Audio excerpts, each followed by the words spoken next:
Baik,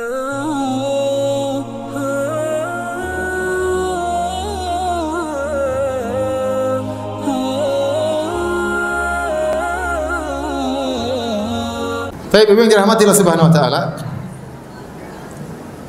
Di terakhir saya akan bahas tentang kalau seorang wanita dalam kondisi haid di bulan Ramadan. Ini penting bagi ibu-ibu. Bagaimana kalau seorang wanita dalam kondisi datang bulan atau dalam kondisi nifas?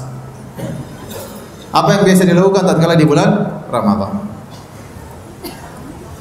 Pertama yang harus kita ketahui bahwasanya haid dan nifas atau haid adalah perkara yang telah Allah kodratkan kepada wanita. Dan seorang wanita harus ridha dengan hal tersebut. Tentu Allah punya hikmah mengkodratkan wanita datang bulan. Waktu Aisyah radhiyallahu taala anha sedang hajian, Aisyah radhiyallahu taala anha tadinya ingin haji tamattu, namun dia tidak mampu. Kenapa? Dia datang bulan. Akhirnya beliau haji qiran. Kalau haji tamattu itu umrah dulu baru haji. Karena beliau tidak bisa bertahallul, tidak bisa umrah dulu baru haji, maka hajinya menjadi haji qiran. Maka setelah itu beliau menangis, Aisyah radhiyallahu anha. Menangis bukan karena tapi menangis bukan karena kehilangan dunia. Tapi beliau menangis karena kehilangan kesempatan untuk bisa umrah. Maka Nabi sallallahu alaihi wasallam kemudian menghibur Aisyah radhiyallahu taala anha. Kata Nabi sallallahu alaihi wasallam, "Inna hadza amrun kataballahu ala banati Adam." Wahai Aisyah, namanya haid itu adalah perkara yang telah Allah kodratkan kepada putri-putri Adam. Ya. Jadi kalau kita haid, terkadang sebagian wanita haid tatkala 10 malam terakhir dia sedih banget. Kita bilang jangan sedih. Itu sudah ditakdirkan oleh Allah Subhanahu wa taala.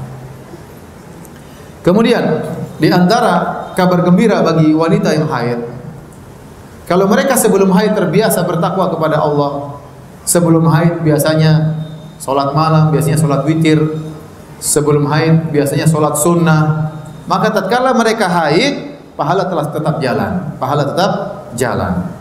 Kenapa? Karena mereka meninggalkan ibadah tersebut karena ada uzur. Dan barang siapa yang sudah terbiasa dengan suatu ibadah, kemudian dia tidak bisa melakukan karena ada uzur, tetap dicatat ibadah tersebut. Tetap dicatat ibadah tersebut. Ya. Oleh karenanya kata Nabi sallallahu alaihi wasallam,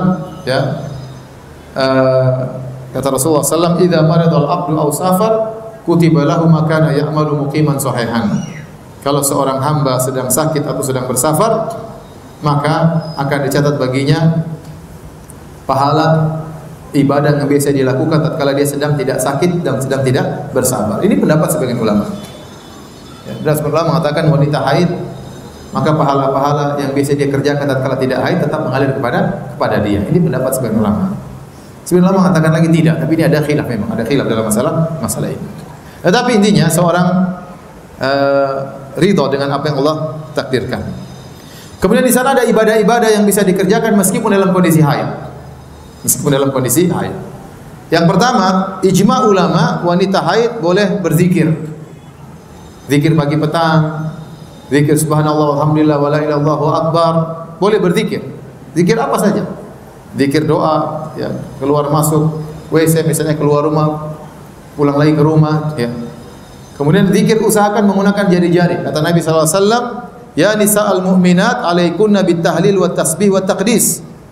La takfalanna fatansina rahmah." Wahai para wanita-wanita mukminat, hendaknya kalian bertahlil, bertasbih, dan janganlah kalian lalai sehingga kalian lupakan rahmat Allah. Wa qudna bil anamil fa innahunna mas'ulatun mustantaqatun, dan hendaknya kalian berzikir dengan jari-jari kalian. Karena jari-jari ini akan ditanya oleh Allah dan akan berbicara pada hari kiamat kelak. Menjadi bukti bahwasanya ibu-ibu pernah berzikir dengan jari-jari tersebut. Kalau tidak bisa berzikir dengan jari-jari karena ingin hitungan tertentu menggunakan alat hitung, tidak apa-apa. Menggunakan tasbih juga tidak apa-apa. Terutama yang sudah tua-tua, ya. Tetapi yang lebih afdal menggunakan apa? Jari. Menggunakan jari. Dan zikir itu ibadah yang sangat mudah, ibu-ibu. Dalam kondisi apapun kita boleh berzikir. Makanya Allah berkata, alladzina yadhkurunallaha qiyaman wa qu'udan wa ala junubihim. Orang-orang yang berzikir tatkala sedang berdiri, tatkala sedang duduk, tatkala sedang berbaring.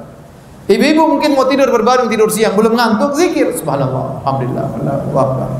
Subhanallah, astagfirullah, astagfirullah, astagfirullah sampai tidur. Apa susahnya? Kebanyakan ibu-ibu kalau sudah tidur, buka Facebook. Sampai ketiduran. Benar atau tidak? Kayaknya kurang keras. Benar atau tidak? Benar.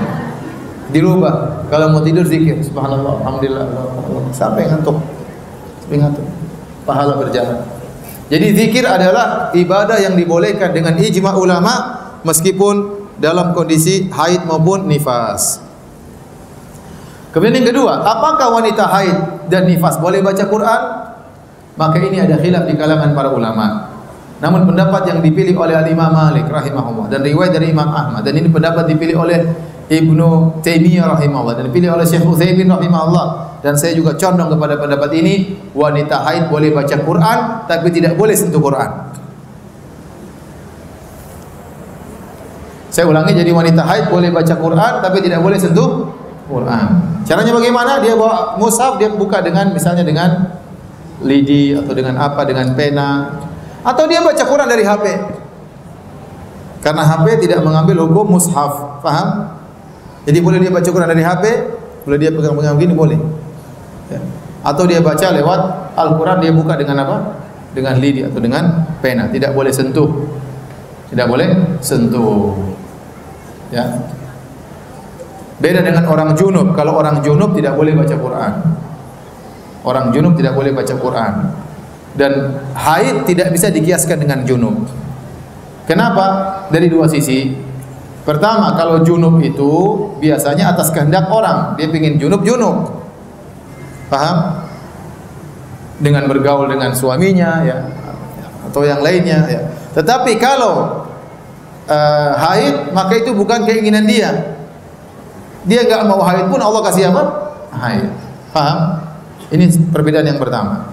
Perbedaan yang kedua, junub kalau mau dihilangkan mudah, tinggal mandi selesai. Junub sekarang 5 menit mandi selesai, sudah hilang junubnya. Kalau haid tidak bisa. Haid harus nunggu 7 hari, ada yang 8 hari, ada yang 9 hari, ada yang 10 hari. Maka dari situ kata para ulama, haid tidak bisa dikiaskan dengan junub. Kalau orang junub tidak boleh baca Quran, kalau haid boleh baca Quran. Jadi alhamdulillah target 2 kali khatam insyaallah bisa. Meskipun dalam kondisi haid bisa baca Quran. Tapi jangan disentuh. Kemudian juga tidak mengapa kalau mungkin lelah baca Quran, karena baca Quran ada kelelahan juga. Bisa dengar pengajian, bisa dengar murattal Al-Qur'an ya.